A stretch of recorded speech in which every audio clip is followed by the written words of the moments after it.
प्रिय श्रोता, नमस्कार। कार्यक्रम वेद पाठशाला में आपका हार्दिक स्वागत है। इस कार्यक्रम में हम परमेश्वर के वचन का विस्तार पूर्वक अध्ययन किया करते हैं, जो आपकी आत्मिक उन्नति के लिए लाभदायक सिद्ध होगा। तो लीजिए सुनते हैं आज का ये संदेश।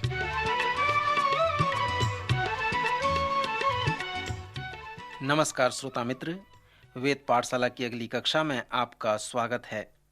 मित्र, पुराने नियम के सर्वेक्षण के पश्चात अब हम नए नियम के चौथे सुसमाचार अर्थात यूहन्ना रचित सुसमाचार का सर्वेक्षण कर रहे हैं। यूहन्ना रचित सुसमाचार के दूसरे अध्याय के इस वचन को सुने, जहां पर इस प्रकार लिखा है, फिर तीसरे दिन गलील के काना में किसी का ब्याह था और यीशु की माता भी वहां थी। यीशु और उसके चेले भी उस ब्याह में न्योते गए थे। जब दाखरस घट गया तो यीशु की माता ने उससे कहा कि उनके पास दाखरस नहीं रहा। यीशु ने उससे कहा, हे महिला, मुझे तुझसे क्या काम, अभी मेरा समय नहीं आया।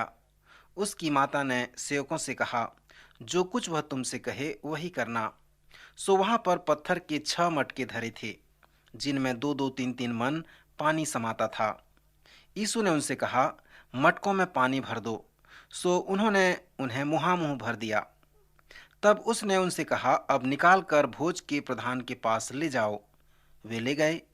जब भोज के प्रधान ने वह पानी चखा जो दाखरस बन गया था और नहीं जानता था कि वह कहाँ से आया है, परंतु जिन सेवकों ने पानी निकाला था वे जानते थे, सो भोज के प्रधान ने दूल्हे को बुलाकर उससे कहा, हर एक मनुष्य पहले अच्छा दाखरस देता है और जब लोग पीकर छक जाते तब मध्यम देता है, परंतु तूने अच्छा दाखरस अब तक रख छोड़ा है।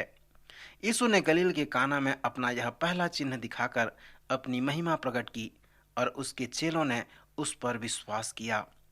यूहन्ना ने अपने उद्देश्य में हमें बताया है कि वह हमें मसीह के चिन्ह और चमत्कार के विषय में बताएगा और उससे हमें ये पता चलेगा कि यीशु ही मसीह है और परमेश्वर का पुत्र है। यूहन्ना चाहता था कि हम उस पर विश्वास करें और अनंत जीवन प्राप्त करें।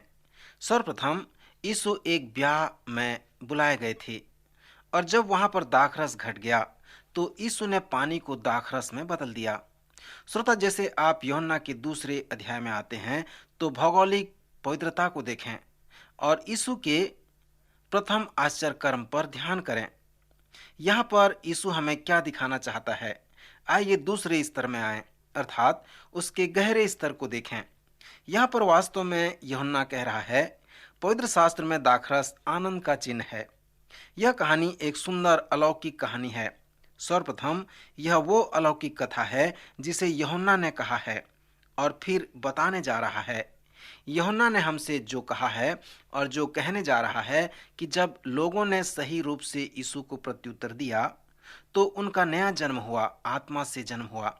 मैं विश्वास करता हूं कि यीशु का यह सुंदर आश्चर्य कर्म जिसमें उसने पानी को दाखरस बनाया, वह नए जन्म का एक रूपक बात है।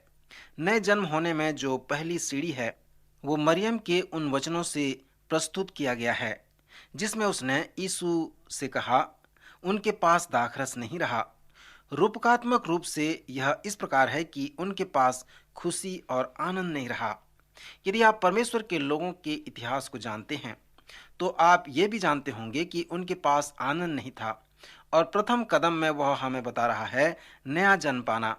नए जन्म के विषय में पवित्र शास्त्र इस प्रकार वर्णन कर रहा है, यदि कोई मसीह में है तो वह नई सृष्टि है, पुरानी बातें बीत गईं, देखो सब नई हो गई हैं और सब बातें परमेश्वर की ओर से हैं। जब आप आत्मा के फल के विषय में वर्णन करते हैं तो बहुतायत का जीवन उसी के जीवन से निकल कर आता है जिसका नया जन्म हो गया है और उसे आप देख कर कहें, यह मेरे विषय में वर्णन नहीं करता। यह उस प्रकार है कि आप कह रहे हों, मेरे पास दाखरस नहीं है। सो यह पहली सीढ़ी को दर्शाता है कि आपको नया जन्म पाना अवश्य है। फिर इस नए जन्म का रूपक विषय में जो दूसरी सीढ़ी है, जहां पर यीशु ने सेवकों से कहा, उन मटकों में पानी भर दो। श्रोता, पवित्र शास्त्र में पानी पवित्र शास्त्र का एक प्रतीक है, चिन्ह है। सो नए नियम में, नए जन्म में यह दूसरी सीढ़ी को प्रस्तुत करता है। अपने मटके को या अपने बर्तन को पवित्र शास्त्र से भर दो। पवित्र शास्त्र नए जन्म पाने में परमेश्वर का एक साधन है। पतरस ने कहा है, नया जन्म उस शारीरिक जन्म के जैसा है। शारीरिक जन्म में बीज होता है, अंडा होता है, गर्भधारण होता है, जीवन का निर्माण व जन्म होता है। प्रथम पतरस के पहले अध्याय में पतरस कहता है, आत्मिक जन्म शारीरिक जन्म के जैसा है। सो आत्मिक जन्म में परमेश्वर का वचन बीज होता है। पौलुस प्रेरित ने कहा है, विश्वास परमेश्वर के वचन को सुनने से आता है। इसलिए हमारे पास आज वेद पाठशाला का अध्ययन है। अनुभव मुझे बताता है कि जब लोग परमेश्वर के वचन को ग्रहण करते हैं और जब परमेश्वर का वचन लोगों के अंदर जाता है, जब लोगों का जीवन परमेश्वर के वचन से भर जाता है, तो वे नए जन्म का अनुभव करते हैं, क्योंकि वचन वो बीज है जिससे मनुष्य का नया जन्म होता है। इसलिए दूसरे सीढ़ी का अर्थ इस प्रकार है कि अपने जीवन को, अपने मन को, अपने हृदय को परमेश्वर के वचन से भर दो। इस रूपक कथा में जो तीसरी सीढ़ी है, वो वचन इस प्रकार है कि जो कुछ वह तुमसे कहे वही करना। जब आप पवित्र शास्त्र को पढ़ें तो ये मान लें कि आप जीवित वचन को पढ़ रहे हैं, और जब आप उसे पढ़कर समझते हैं तो उसकी आज्ञा मानें, उसे अपने जीवन में लागू होने दें। तब वह वचन अधिक फलवंत होगा और यह उस बीज बोने वाले दृष्टांत के जैसे फलवंत होगा। इसलिए जब आप अपने जीवन के पात्र को परमेश्वर के वचन द्वारा भरते हैं और यदि उसके आवाज को सुनते हैं और जब परमेश्वर कहता है वही करो, तब वही करना। नए जन्म के रूपक कथा में जो चौथी सीढ़ी है कि जब आप पहली, दूसरी व तीसरी सीढ़ी को पार कर लेते हैं तो आप उस पानी को जो दाखरस बन गया था उसे बांटने लगते हैं। यीशु ने 5,000 लोगों को खाना खिलाया। इसमें आप प्रश्न पूछ सकते हैं कि कब वहां आश्चर्य कर्म कार्य होने लगा, कब वो पानी वहां पर दाखरस बन गया। मैं विश्वास करता हूं यह आश्चर्य कर्म तब हुआ जब सेवकों ने विश्वास किया और बिना प्रश्न के उन्होंने प्रभु के आदेश का पालन किया और पानी को बांटना प्रारंभ कर दिया जो दाखरस बन गया था। मित्र, इस रूपक कथा से यह ज्ञात होता है कि जब आप नए जन्म का अनुभव करते हैं तो लोगों के साथ आपका संबंध बदल जाता है। यदि सचमुच में आपका नया जन्म हुआ है तो आपकी पत्नी उसे अनुभव करेगी, आपका पति उसे अनुभव करेगा, आपके माता पिता उसे जानने पाएंगे। आप जिनके साथ कार्य करते हैं वे आपको जानेंगे कि आपका नया जन्म हुआ है या नहीं हुआ है। मित्र, इस रूपक वचन में यूहन्ना जो कहना चाहता है कि जब लोग सही तरह से यीशु को प्रत्युत्तर देते हैं तो लोगों का नया जन्म हो जाता है। यह आश्चर्य कर्म आत्म जागृति का भी रूपक कथा है। जब आपका एक बार नया जन्म होता है तो आपको बार बार फिर नए जन्म पाने की आवश्यकता नहीं है, परंतु आपको उस नए जन्म के लिए जागृत होना है। यदि आप ये अनुभव करते हैं कि आपको आत्म जागृति की आवश्यकता है तो पहला सूत्र है कि अंगीकार कर लेना कि आपके पास दाखरस और नहीं है। केवल परमेश्वर के समक्ष अंगीकार कर लें कि मेरे पास कोई आनंद व कोई खुशी नहीं है। फिर दूसरा कदम है कि आप अपने बर्तन को, अपने पात्र को परमेश्वर के वचन से भर दो। किसी ऐसे स्थान में जाओ और सभा में भाग लो और अपने मन व हृदय को परमेश्वर के पवित्र व जीवित वचन से भर दो। और जब ऐसा करते हो तो परमेश्वर की आवाज को भी सुनो, क्योंकि वह आपको बताएगा कि आपको क्या करना है और क्या नहीं करना है।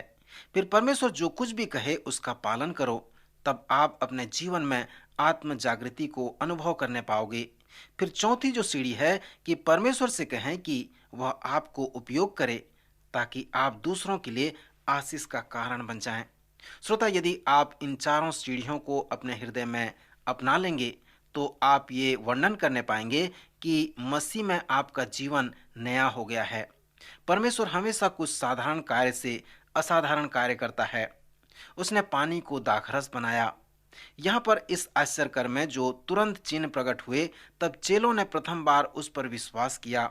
सो जब वे यीशु से मिले और उससे पूछे, हे गुरु, तू कहाँ रहता है? यीशु ने उससे कहा, चलो तो देख लोगे। सो यीशु ने पानी को दाखरस बनाकर अपना पहला चिन्ह प्रकट किया और उसके चेलों ने उस पर विश्वास किया। विश्वास के अगले उदाहरण को हम इस दूसरे अध्याय के अंत में भी वर्णन कर सकते हैं। अर्थात जब वह यरूशलेम में था तो बहुतों ने उन चिन्हों को जो वह दिखाता था देखकर उसके ऊपर विश्वास किया।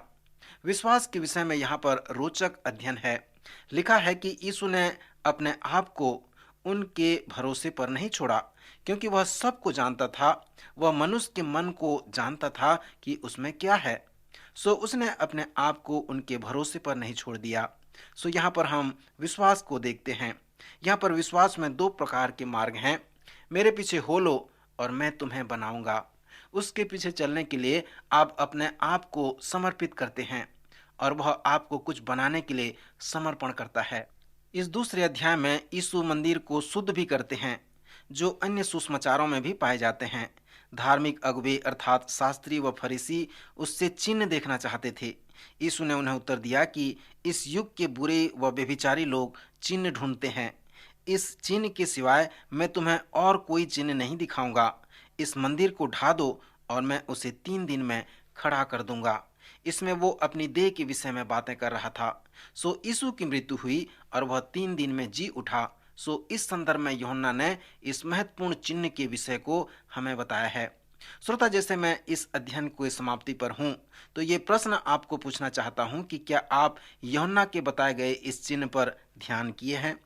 यूहन्ना ने यीशु के पुनरुत्थान के विषय में वर्णन किया है, जो महत्वपूर्ण चिन्ह है कि यीशु ही मसीह है। क्या आप इस पर विश्वास करते हैं कि यीशु 2000 वर्ष पहले इस पृथ्वी में था, वह मसीहा है और परमेश्वर का एकलौता पुत्र है? यूहन्ना के दूसरे अध्याय में यीशु कौन है? यीशु वो है जो पानी को दाखरस बना देते हैं। आप अपनी समस्याओं को लेकर, अपनी कमजोरियों को लेकर यीशु के पास आ सकते हैं। जब आप उसे अपने जीवन में आमंत्रित करते हैं तो वह आपके हरेक पानी को दाखरस बना देगा। इस चिन्ह के अनेक प्रयोग हैं। आप इन्हें अपने संदेश व शिक्षा में लागू कर सकते हैं। फिर इस दूसरे अध्याय में विश्वास क्या है? यह नया जन्म या जागृति है। सर्वप्रथम आप परमेश्वर के समक्ष ईमानदार बने। मान लें कि आपके पास कोई दाखरस नहीं है, आपका नया जन्म नहीं हुआ है, आप खुश नहीं हैं, आपको नए जन्म की आवश्यकता है। फिर अपने पात्र को परमेश्वर के वचन से भर दें, वचन का मनन करें और जब वो वचन आप पढ़ते हैं तो उसमें परमेश्वर जो कुछ भी कहे उसे करें और दूसरों को भी बताएं, दूसरों को वचन सुनाएं। सुविश्वास के यही उदाहरण हैं।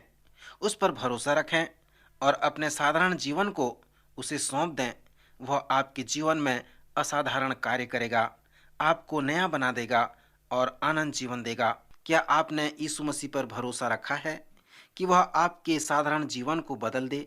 यीशु के आज्ञाओं को मानकर और उस पर भरोसा रखकर क्या आपका जीवन परिवर्तित हो गया है? अब मैं आपसे प्रश्न पूछना चाहूँगा, जीवन क्या है? क्या आपने उस योग्य जीवन को, जिसे यूहन्ना अनंत जीवन कहता है, प्राप्त किए हैं? यीशु ने कहा, मैं इसलिए आया कि वे जीवन पाएं और बहुतायत का जीवन पाएं। यदि यह आपके पास नहीं है तो मैं आपसे ये पूछना चाहूँगा कि क्या आपने यूहन्ना द्वारा बताए गए उन चिन्ह व चमत्कार पर ध्यान किए हैं? और यदि उन पर ध्यान किए हैं तो क्या आप विश्वास करते हैं कि यीशु मसीहा है? यूहन्ना के अनुसार यही है वो आवश्यक मांग जिससे आप अनंत जीवन प्राप्त कर सकते हैं। दूसरे शब्दों में मैं पूछता हूँ कि यदि आप यूहन्ना के उद्देश्य को, जो 20वें अध्याय के अंतिम 2 पदों में हमें मिलता है, उसे ध्यान किए हैं और क्या उन उद्देश्यों को आपने अपने जीवन में लागू किया है? इस विषय पर विचार करना एक महत्वपूर्ण विषय है। अब हम विशेष परिचित अध्याय में आते हैं, जो यूहन्ना का 3रा अध्याय है। यहाँ पर निकोदिमुस नाम एक सरदार था जिसके साथ यीशु की वार्तालाप होती है। मित्र, जैसे हम इस अध्याय में आते हैं तो इस अध्याय के संदर्भ को देखें। यूहन्ना ने जो कुछ भी हमें प्रथम व दूसरे अध्याय में कहा है उसे उसने इस 3रे अध्याय में भी बताया है। पहले अध्याय में यूहन्ना ने कहा, यही मैं तुमको बताने जा रहा हूँ कि जब लोगों ने उस पर विश्वास किया तो उनका नया जन्म हो गया। दूसरे अध्याय में चिन्ह द्वारा कि जब उसने पानी को दाखरस बनाया तो उसने रूपकात्मक रूप से नए जन्म के विषय में वर्णन किया है। जब यूहन्ना 3, 4, 5वें अध्याय में हम आते हैं तो व्यक्तिगत लोगों के जीवन को लेकर उदाहरण द्वारा वहां बताया गया है कि कैसे उनका नया जन्म हुआ है। प्रथम वो सरदार है जिसका नाम निकोदेमुस था और वह यहूदियों का सरदार था। परंपरावाद कहता है कि निकोदेमुस जोसूफस का भाई था। उसने रात को यीशु के पास आया और उससे कहा, हे रब्बी, यह कहकर बातें किया। उसने कहा, हम जानते हैं कि तू परमेश्वर की ओर से गुरु होकर आया है, क्योंकि कोई इन चिन्हों को जो तू दिखाता है, यदि परमेश्वर उसके साथ न हो तो नहीं दिखा सकता। मित्र, यह भी मेरे लिए एक रोचक बात है कि निकोदेमुस यीशु के पास आया। अनेक लोग कई बातें बताते हैं कि यीशु के पास वह रात को आया। शायद वह इसलिए यीशु के पास रात में आया क्योंकि वह दिन में कठिन परिश्रम करता होगा। शायद वह इसलिए रात में आया ताकि कोई जान न सके कि वह यीशु पास गया था। हमें यह नहीं मालूम और नहीं बताया गया है कि क्यों वह रात में आया था, परंतु हमें उस कारण को बताया गया है कि क्यों वह यीशु के पास आया था। वह इसलिए यीशु के पास आया था क्योंकि वह यीशु के उस चिन्ह व कार्य के विषय प्रभावित हुआ था। वह उसके परिणाम को देखा था, सो वह चाहता था कि यीशु उसके विषय में उसे क्या कहेगा। यहाँ पर निकोदेमुस यीशु के पास इसलिए नहीं आया था क्योंकि वह उसके धार्मिक बातचीत को सुना था, परंतु वह इसलिए आया था क्योंकि उसने उसे आश्चर्य कर्म करते हुए देखा था। वह उसके कार्य से प्रभावित हुआ था। वह उसके धार्मिक वार्तालाप को सुनना चाहता था। जब निकोदेमुस कह चुका, तब यीशु को धार्मिक वार्तालाप करने के लिए द्वार खुल गया। यीशु ने उसको उत्तर दिया कि मैं तुझसे सच सच कहता हूँ, यदि कोई नए सिरे से न जन्मे तो परमेश्वर का राज्य देख नहीं सकता। जब तक कोई मनुष्य जल व आत्मा से न जन्मे तो वह परमेश्वर के राज्य में प्रवेश नहीं कर सकता। क्योंकि जो शरीर से जन्मा है वह शरीर है। अचंभा न कर कि मैंने तुझसे कहा कि तुम्हें नए सिरे से जन्म लेना अवश्य है। श्रोता, नए जन्म के संबंध में यूहन्ना के 3 अध्याय का यह महान वचन है। सचमुच में नया जन्म का क्या अर्थ है? मित्र, जैसे हम नए जन्म के विषय में आते हैं तो सर्वप्रथम आइए इस प्रश्न को पूछें कि यीशु के अनुसार नए जन्म का क्या उद्देश्य है। यीशु ने कहा, तुम्हें नए सिरे से जन्म लेना अवश्य है, क्योंकि जो शरीर से जन्मा है वह केवल शरीर है। शारीरिक रूप से जन्म लेना उन पशुओं के जैसे है जिसमें आत्मा नहीं होता। इसमें वे आत्मिक रूप से जीवित नहीं रहते। सो यदि तुम आत्मिक होना चाहते हो तो तुम्हें आत्मिक रूप से जन्म लेना पड़ेगा। जिस प्रकार शारीरिक जन्म द्वारा मनुष्य शारीरिक प्राणी बनता है, उसी प्रकार आत्मिक रूप से जन्म लेकर वह आत्मिक प्राणी कहलाता है। सो तुम्हें नए सिरे से जन्म लेना अवश्य है, क्योंकि जो शरीर से जन्मा है वह शरीर है। तुम्हें नए सिरे से जन्म लेना अवश्य है, क्योंकि इसके बिना कोई परमेश्वर के राज्य को नहीं देख सकता और न ही परमेश्वर के राज्य में प्रवेश कर सकता है। यहाँ पर जो प्राथमिक सत्य है वह नया जन्म नहीं, वरन परमेश्वर का राज्य है।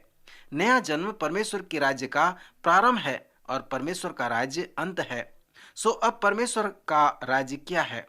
हमें इस प्रश्न के उत्तर को पुराने नियम और पहाड़ी उपदेश में देखा था। परमेश्वर का राज्य वो राज्य है या वो परिमंडल है जिसमें परमेश्वर का राज्य अपना राज्य करता है। सच्चाई साधारण रूप से इस प्रकार है कि परमेश्वर राजा है और उसके पास एक राज्य है जिस पर वह राज्य करता है।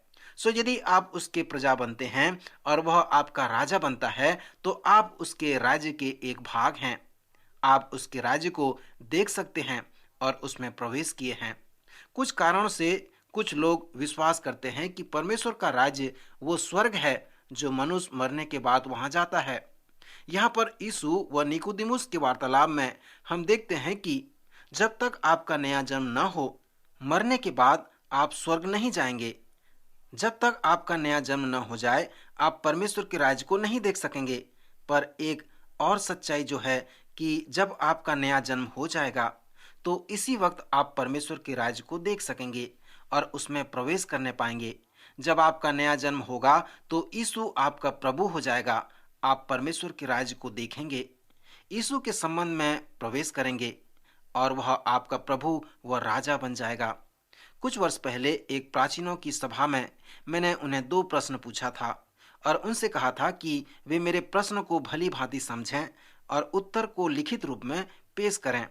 मैंने उन्हें पहला प्रश्न पूछा जो मत्ती के 6वें अध्याय के दूसरे भाग का था कि आपकी प्राथमिकता क्या है, और दूसरा प्रश्न था कि आप अपना समय, अपना पैसा, अपना बल का उपयोग किस प्रकार करते हैं। फिर मैंने उन्हें उत्साहित किया कि वे ईमानदारी के साथ उत्तर दें।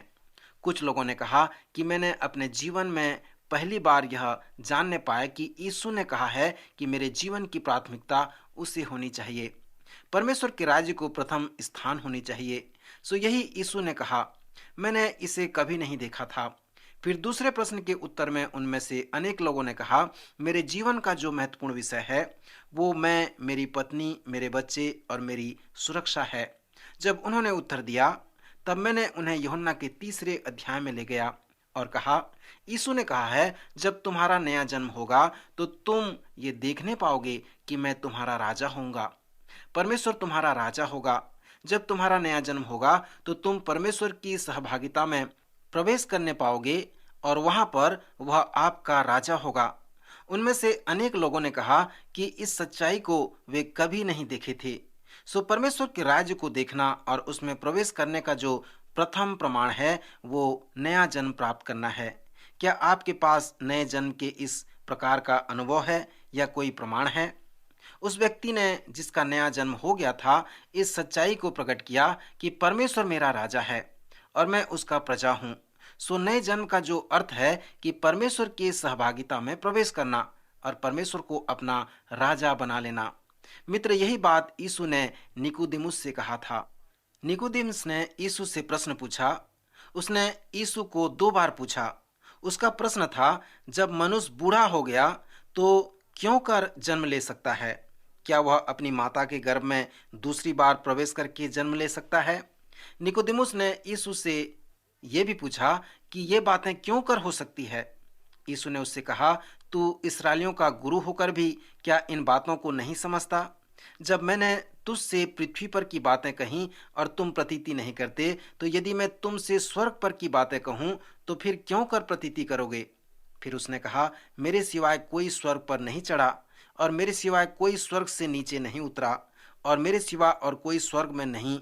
जब यीशु ने ये सब बातें निकोदेमुस से कह रहा था तो मुझे निश्चय है कि वह निकोदेमुस के आंखों से आंखें मिलाकर बातें कर रहा था। निकोदेमुस ने प्रश्न पूछा कि यह क्यों कर हो सकता है? इसलिए यीशु ने उसे एक ही शब्द में उत्तर दिया कि विश्वास कर।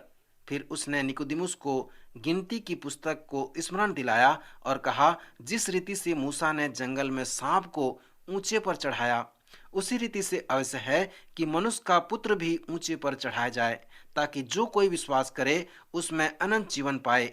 सो निकोदेमुस, मैं परमेश्वर का पुत्र हूँ। मैं क्रूस पर चढ़ाया जाऊंगा, क्योंकि मैं इस पृथ्वी में इसलिए आया हूँ कि क्रूस पर मारा जाऊं।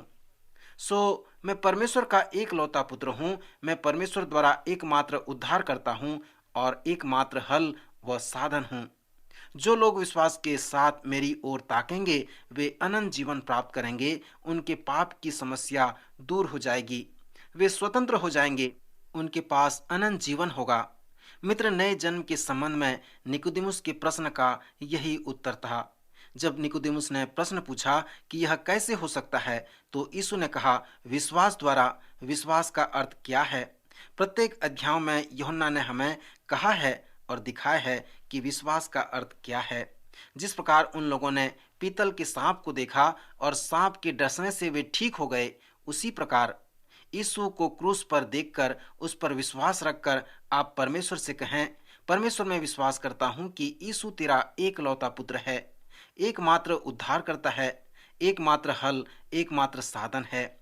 मैं तेरे पुत्र पर अपने उद्धार के लिए भरोसा रखता हूं। यदि आप ऐसा कहते हैं तो यीशु कहते हैं, आप नया जन्म प्राप्त कर चुके हैं और इसी तरह से आपका नया जन्म हो जाता है। श्रोता मित्र, अब आपका भाग है कि आप यीशु पर विश्वास करें और नए जन्म को प्राप्त करें। जब आप अपने भाग को पूरा करेंगे, अर्थात यीशु पर विश्वास करेंगे, तो परमेश्वर अपने भाग को पूरा करेगा। वह आपका नया जन्म करेगा और आपको इसका अनुभव होने देगा। प्रभु इन वचनों द्वारा आपको आशीष दे, आपकी सहायता करे।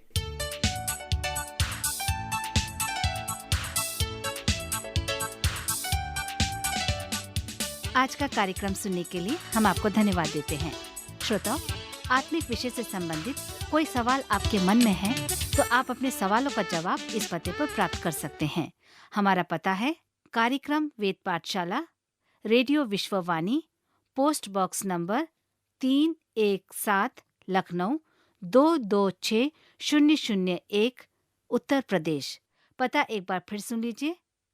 कार्यक्रम Ved Pathshala, radio Vishwavani, post box number 317, Lucknow 226001, Uttar Pradesh. और हाँ श्रोता, आप हमसे ईमेल के द्वारा भी संपर्क कर सकते हैं।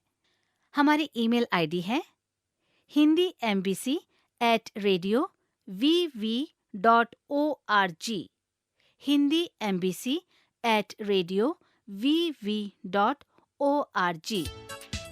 अब हमारे कार्यक्रम का समय यहीं पर समाप्त होता है। अगले कार्यक्रम में आपसे फिर भेंट होगी। तब तक के लिए हमें आज्ञा दीजिए। नमस्कार।